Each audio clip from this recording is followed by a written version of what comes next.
Kathy, we've created the macros. I want to see how it works. Sure, let me show you how to run it. Let's. So we're on the copy of the October revenue where we can test it. On the Developer tab, just go up and click on the second button that says Macros. You'll see all the macros that we created. We want that second one that says Format Sheet.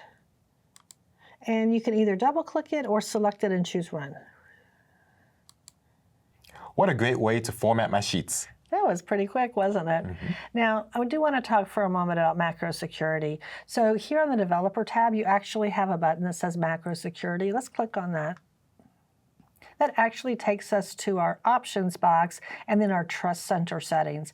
Now remember, macros can be a little dangerous because they can carry malicious code. They change things on your computer, so you're only going to run ones that either you created or someone you trust. So that's what these settings are for.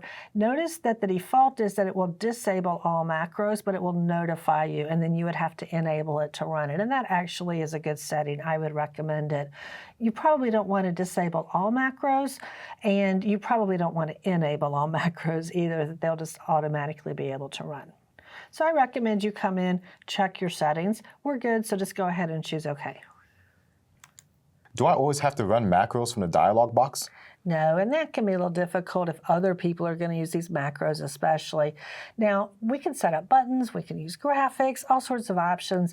Let's start by creating some buttons, and we're going to use those to run the macros on that financial data.